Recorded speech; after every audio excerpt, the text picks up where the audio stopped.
Berhubung yang jadi presiden dari kubu 02, saya emang gak ikut-ikutan bayar pajak. Biar pendukungnya aja yang rasain bayar pajak. Gak masalah kendaraan saya jadi bodong. Toh si ijazah bodong aja aman-aman aja sampai sekarang. Baik Bapak Ibu sekalian, kali ini saya hanya ingin menyampaikan kabar gembira bahwa kenaikan beras kali ini dampaknya langsung dirasakan oleh petani. Petani di Vietnam dan Thailand.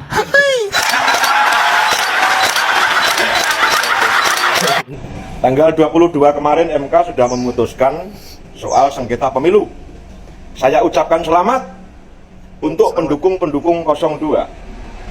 Selamat, silakan kalian menikmati makan siang gratis untuk anak-anak kalian. Tapi nunggu di tahun 2029 ya. Selamat, pajak-pajak akan naik semua. Selamat, satu lagi, koruptor dilegalkan. Ya, sekali lagi selamat ya untuk pasangan yang terpilih. Saya tidak mengucapkan selamat karena saya tidak menganggap kalian itu presiden atau wakil presiden yang bisa dianggap benar. Ya kan? Karena salah satu dari kalian itu terlahir dari produk cacat etika, cacat moral. Seperti itu kan? Takbir. Teman gue bilang duit serangan fajar udah habis. Sekarang dia tinggal nunggu serangan jantung. Pajak naik, listrik naik, BBM naik, beras mahal.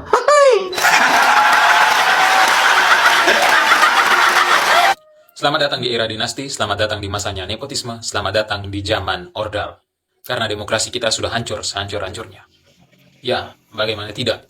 Setelah putusan MK kemarin yang melanggengkan sesuatu yang sudah jelas-jelas mengandung dinasti politik, sudah jelas-jelas mengandung nepotisme, dan seperti yang kita ketahui, sangat jelas mengandung pelanggaran etik. Namun, MK tetap memutuskan untuk melanggengkan hal tersebut.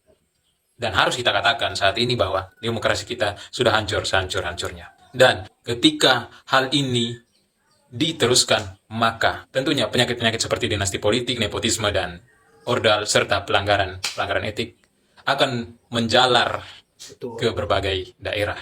Dan sudah tentu tidak perlu kita pertanyakan lagi, karena pemimpin yang di atas sudah mencontohinya kepada kita. Begitu teman-teman. Lalu banyak yang bertanya bahwa ya, Prabowo sudah menang, 02 sudah menang. Terus apa yang akan kita lakukan? Itu teman-teman. Sebagai seorang warga negara Indonesia, sudah seharusnya kita menerima mereka sebagai pemimpin. Lalu, apakah kita harus mengangguk? Tentu tidak. Kita tidak boleh diam ketika melihat sesuatu yang tidak adil di negara ini. Lalu, apakah kita harus mengubah pendapat kita tentang dinasti politik, tentang nepotisme, dan lain sebagainya? Tentu tidak. Kita tetap mengatakan itu sebagai dinasti politik, tetap mengatakan itu sebagai sesuatu yang mengandung nepotisme. Tapi kita juga tetap harus menerima mereka sebagai pemimpin, karena itulah yang ditetapkan oleh Mahkamah Konstitusi, oleh undang-undang kita.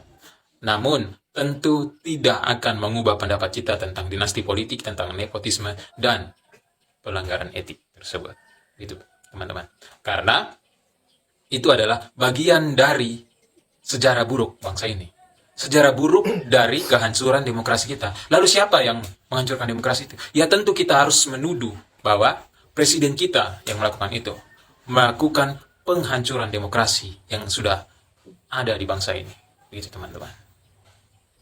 Dan tentunya kita tiba pada sesuatu yang kita harus katakan ini adalah kehancuran politik.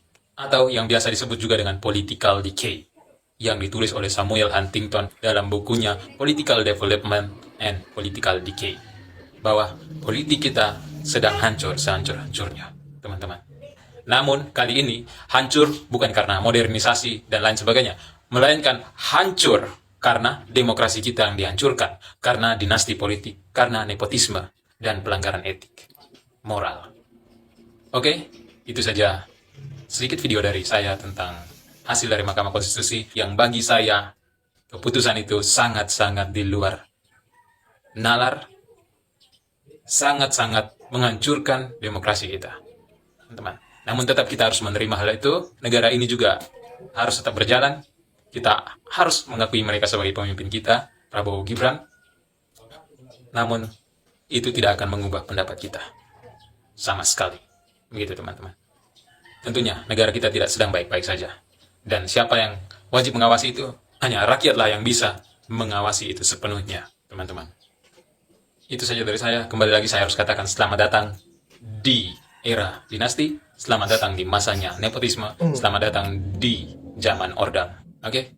See you on the next video.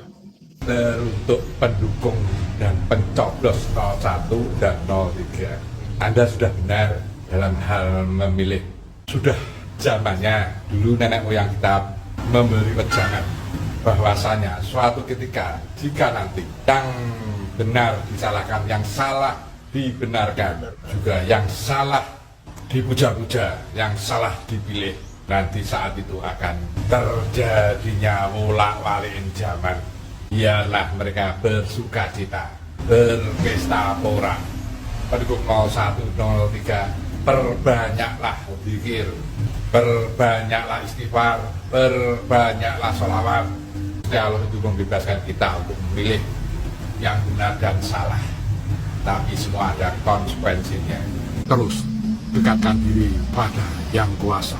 Terus saudara-saudaraku 01 dan 03, seperti video-video yang dulu sudah kukatakan, pilih Prabowo ini menang. Tunggu 1 bulan sampai 3 bulan ke depan ada apa? Itu semua hanya teguran dari yang kuasa kepada orang-orang yang membenarkan kesalahan, juga menyalahkan yang benar. Bumi ini perlu juga dipupuk apa? Manusia yang lupa akan kebenaran. Orang-orang yang tidak bisa memegang ucapannya.